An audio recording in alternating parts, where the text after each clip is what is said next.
દોસ્તો નમસ્કાર।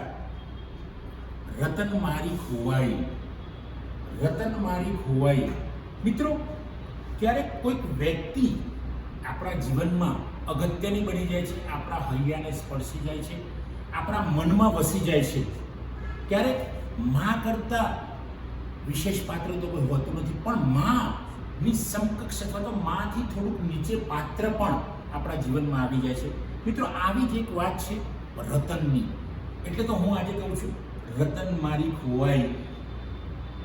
મિત્રો, એકવાર હું આ રીતે ગાતો હતો શબ્દો, પંક્તિઓ, અને રતન એટલે મારા કાકી, એમના વિશે હું ગાતો હતો, અને ત્યાં અચાનક મારા કાકા આવી ગયા અને કહે છે કે ભાઈ, રતન તારી ખોવાઈ નથી, રતન મારી ખોવાઈ છે। રતન તારી ખોવાઈ નથી, રતન મારી ખોવાઈ છે।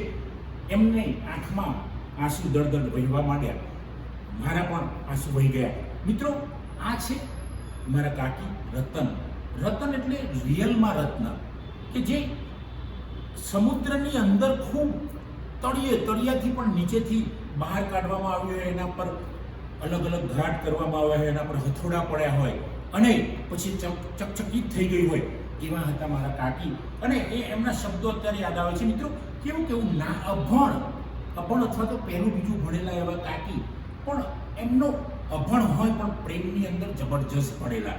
મિત્રો, ક્યારેક મારા મમ્મી પપ્પા ગામડેથી બહાર જાય તો કાકી મારી જોડે સુવા આવતા, અને કાટકો વીજળીનો અવાજ આવે, વરસાદ વાવાઝોડું હોય, અને પેલા દેશી નળિયાનું ઘર, માટીની દિવાલોવાળું ઘર, ખડખડ જે પેલા નળિયા હોય ખડખડ થતા હોય, અને એમાંથી વાછોટ અંદર આવતી હોય ને એવા સમયે બીક લાગે જબરજસ્ત। ત્યારે હું પેલી રતન કાકીના હૈયાની નજીક લપાઈ જતો હતો, બીજા ત્રીજા ધોરણમાં હોઈશ, બહુ ડર લાગે। એટલે કાકી કહે, ડરવાની ભાઈ જરૂર નથી, હું છું તારી સાથે, તમારી સાથે હું છું। તો પછી એક વાર્તા સરસ કીધેલી એમણે, એ વાર્તા એમણે અભણ કાકી અથવા તો પહેલું બીજું ભણ્યા હશે એવો મને ખ્યાલ છે। તો એ વાર્તા મારા મમ્મી પપ્પા 2 દિવસ બહાર રોકાવાના હતા, કારણ કે મમ્મી મારા નાનાની સેવામાં હતા, મારા પપ્પાને બંને તો એ એમના પિયરમાં હતા, અને કાકી અહીંયા મને સાચવતા હતા। તો કાકીએ 2 દિવસ સુધી મને વાર્તા ચલાવી, રોજ રાત્રે 2 કલાક વાર્તા કહે, એટલે વાર્તા કહેતા ઊંઘી જવું, મારો ડર નીકળી જાય। તો આવા હતા રતન કાકી, કે જે મને એમને વાર્તા કીધી હતી। મિત્રો, એમાંથી અત્યારે હાલ 50 થી 60% એ વાર્તા મને યાદ છે, અને મને એમ થાય છે આજે કે મારા કાકી અભણ પહેલું બીજું ભણેલા, અને એ વાર્તા 2 દિવસ એમને ચલાવી, એટલી જબરજસ્ત વાર્તા કીધી। કદાચ કોઈ ભણેલી વ્યક્તિ અથવા તો હું પ્રોફેસર છું છતાં પણ એમના જેવું વર્ણન ના કરી શકું। કોઈક વાર હું એને હું કાકી કહું તો મને કહે, કાકી નહીં કહેવાની તમારે મને। તો મેં કીધું, તમારે મને તમે નહીં કહેવાના। તો પછી કે તું મને રતન કહે। તો આ કાકીનો પ્રેમ હતો, ત્યારે હું રતન કહી શક્યો નથી, પણ એ બળજબરી કે તું મને રતન કહે। પછી મેં એને કીધું તું મને પ્રયત્ન કર કે। પછી થોડોક સમય ચાલેલું, પણ જે જે ક્ષણો હતી, પ્રેમની ક્ષણો મારી કાકીની, કે જે મારા મા પછી એમનું સ્થાન જે આવતું હતું, એવા કાકી અત્યારે આ દુનિયામાં નથી। પણ ક્યારેક આ વિડીયો બનાવવાનો મને વિચાર આવ્યો, તો 12 વાગે હું સૂતો હતો, અને અચાનક મારા કાકીના વિચારો મારા માનસ પર છવાઈ ગયા, અને એ વખતે મેં નક્કી કર્યું કે નહીં, કાકી ઉપર મારે બોલવું જોઈએ। સમાજના યુવાનોને, આજના યુવાનોને, સમાજને ખબર પડવી જોઈએ કે પ્રેમ વિસરાયો નથી, પ્રેમ અહીંયાથી અપ્રગટ થયો નથી, પ્રેમ તો પ્રગટ જ છે। આપણી જોવાની દ્રષ્ટિ બદલાઈ છે, આપણી વિચારવાની દ્રષ્ટિ બદલાઈ છે, કદાચ આપણું હૈયું બદલાયું હોય, બાકી પ્રેમ તો ત્યાં ને ત્યાં જ છે। પહેલાંના કાકીઓ પણ સારા હતા, અત્યારની કાકી, મામી, માસી, ભોઈ, કોઈ પણ ભાભી હોય આપણી, તો બધા સારા જ છે। આપણી જોવાની દ્રષ્ટિ મિત્રો બદલાઈ છે।